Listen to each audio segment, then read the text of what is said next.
I hope that you're doing well. Today I'm going to be doing something a little bit different.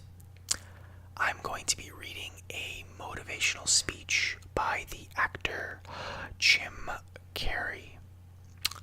It's a really good speech. I like it a lot, and I think that he says a lot of positive things in his speech that you can find motivating and you can take with you to apply to your own life. So I think it'll be good. Originally, I was going to actually do a role play, but my neighbors were making too much noise, and it's already like 11 o'clock at night, so I don't know why I'm still having this problem, but I'm making lemonade out of lemons, so we're going to do this instead. I don't actually know how long this will take to read the whole speech. It's pretty long, but in case it cuts short, I hope that it'll be enough to put you guys to sleep, or at the very least motivate you.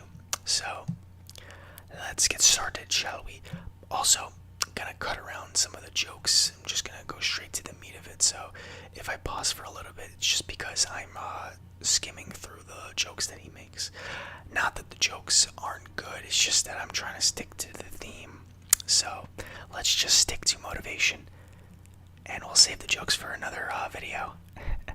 Okay, so life doesn't happen to you, it happens for you. How do I know this?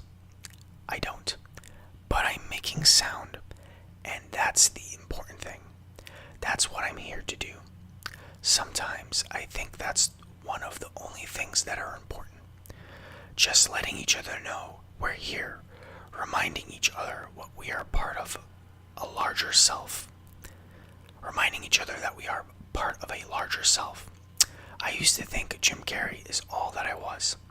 Just a flickering light, a dancing shadow. The great nothing masquerading as something you can name.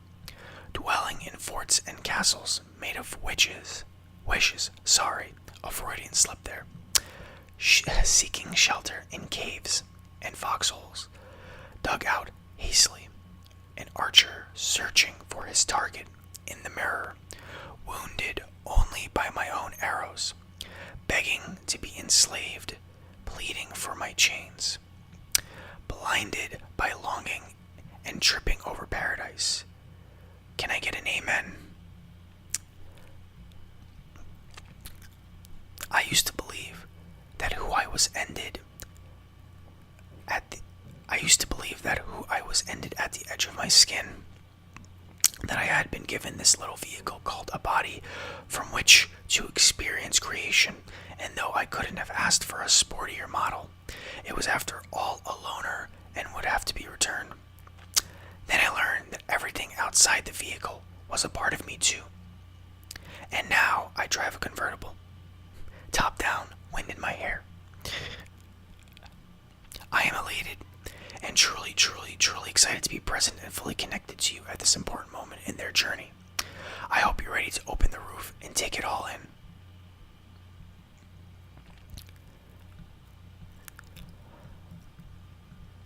Let me just skip through some of this.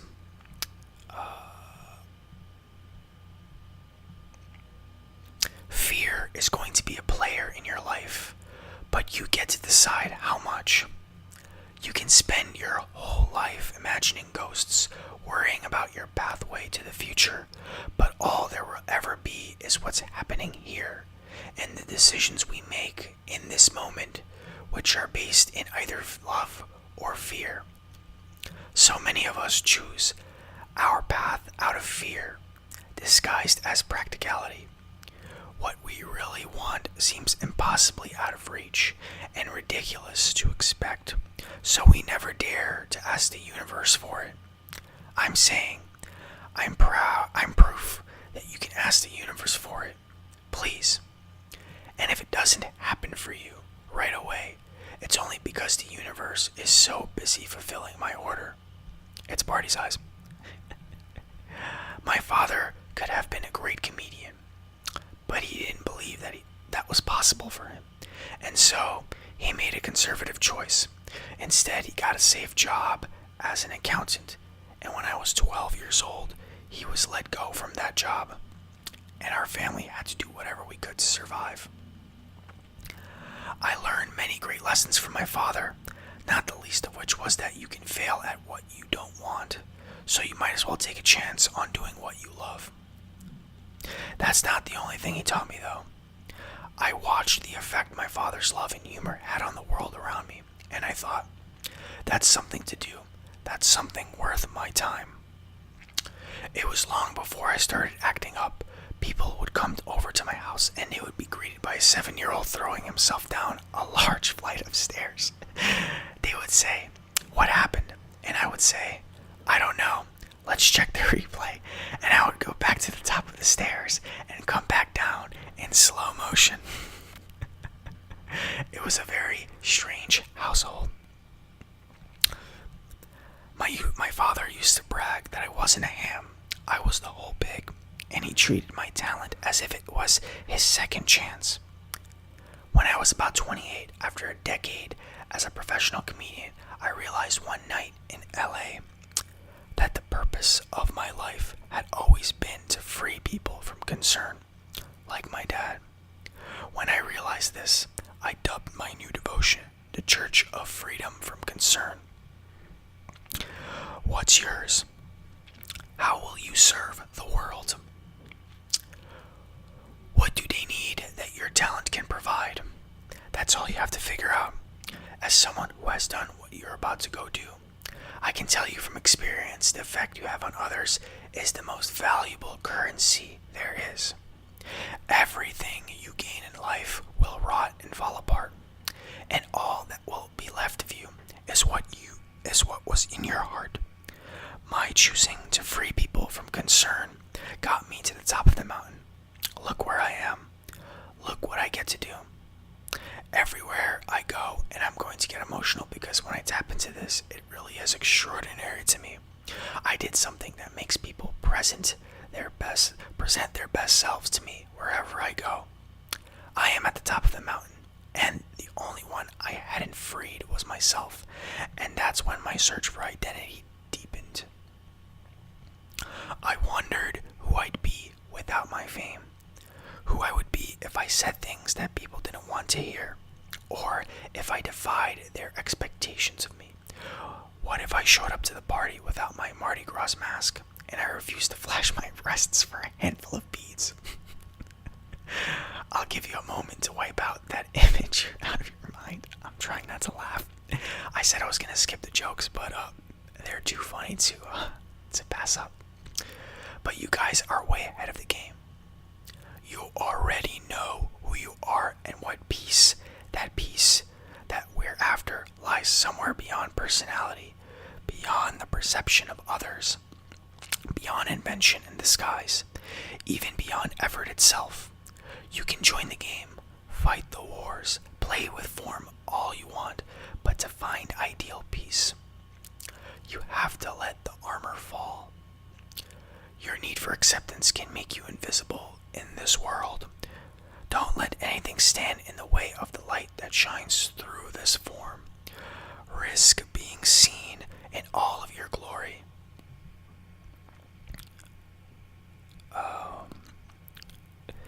Here's the tricky part. Everyone is attracted to the light. The party host up in the corner who thinks unconsciousness is bliss and is always offering a drink from the bottles that empty you. Misery below her who despises the light, can't stand when you're doing well, and wishes you nothing but the worst. The Queen of Diamonds who needs a king to build her house of cards, and the Hollow One who clings to your legs and begs, "Please don't leave me behind, for I have abandoned myself." Even those who are closest to you and most in love with you, the people you love most in the world, can find clarity confronting at times. So,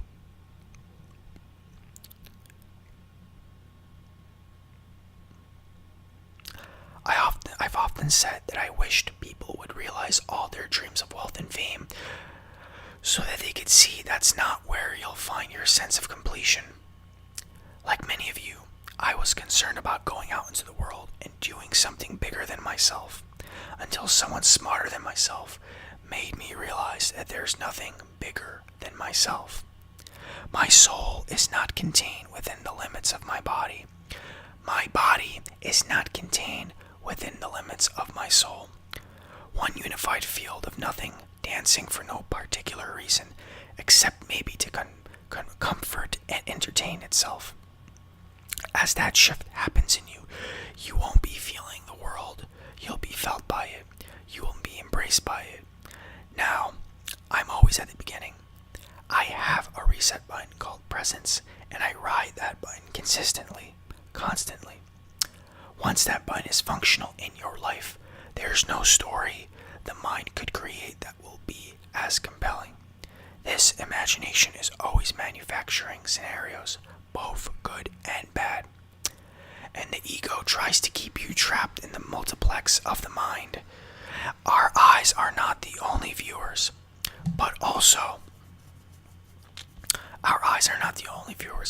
projectors that are running a second story over the picture we see in front of us all the time. Fear is writing that script, and the working title is, I'll Never Be Enough.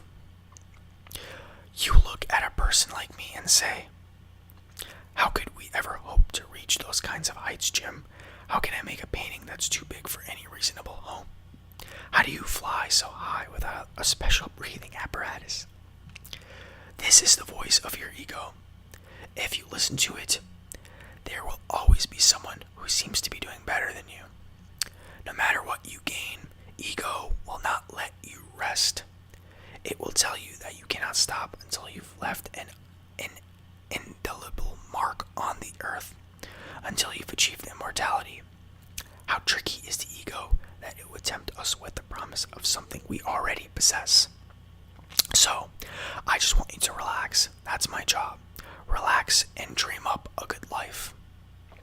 I had a substitute teacher from Ireland in the 2nd grade that told my class during morning prayer that when she wants something, anything at all, she prays for it, and that promises something in return, and she always gets it. I'm sitting at the back of the classroom thinking that my family can't afford a bike, so I went home and I prayed for one, and promised I would recite the rosary every night in exchange. Broke that promise. 2 weeks later, I got home from school to find a new Mustang bike with a banana seat and easy rider handlebars. From fool to cool, my family informed me that I had won the bike in a raffle that a friend of mine had entered my name in without my knowledge. That type of thing has been happening ever since, and as far as I can tell, it's just about letting the universe know what you want and working toward it while letting go of how it might come to pass. Your job is not to figure out how it's going to happen for you, but to open the door in your head, and when the door opens in your real life, just walk through it. Don't worry if you miss your cue. There will always be another door opening. They keep opening. And when I say life doesn't happen to you, it happens for you, I really don't know if that's true. I'm just making a conscious choice to perceive challenges as something beneficial so that I can deal with them in the most productive way. You'll come up with your own style. That's part of the fun. Oh, and why not take a chance on faith as well? Take a chance on faith, not religion, but faith. Not hope, but faith. I don't believe in hope. Hope is a beggar. Hope walks through the fire. Faith leaps over it. You are ready to do beautiful things in this world, and after you walk through those doors today, you will only have 2 choices. Love or fear. Choose love, and don't ever let fear turn you against your playful heart. So, there you have it. This video is going in 14 minutes, so it's a pretty long speech. It's very motivational, so I hope that you enjoyed it. I think this is a good, filler video for prior to my roleplay. I'm actually getting, and you could probably tell from this video, I got some lights. Got some new lights, so I actually have 3 new lights. I got one pointing at me right now. I have 2 that I haven't unboxed yet. So I'm getting some new gear. I'm getting an HD webcam, so it's gonna look good. I'm also getting a microphone arm thing that's gonna suspend my microphone above me with a shock absorber, so hopefully less sound will be able to get in. And I'm getting a green screen. Sorry. So hopefully that will, increase the quality of my videos. I'm should be getting all of this by the end of next week, so I'm really excited, and I hope that you guys are too. So that's it for today. These lights are literally murdering my eyes right now, so I gotta figure out a better setup than this, because I can't do 30 minutes with this LED lights in my face. It's really painful. If you guys have any suggestions, you have any experience, let me know in the comments, because I'd love to know. Getting some stands, but those would only be for the two lights behind me, so I don't know what I would do about this one in front of me. So if you are experienced with this kind of thing, please let me know. But yeah, I hope you enjoyed this video. And remember, anything you put your mind to, you can accomplish. It's just a matter of you going out there and finding what it is that you are passionate about. It's a little cliche, but it's true. If you're passionate about something, you put the work in. So don't let anyone tell you otherwise. Do your thing, regardless of what that may be, as long as it makes you happy, alright? So, if you're not sleeping yet, I hope you have a good night. And until then, I'll see you in the next video. See you later.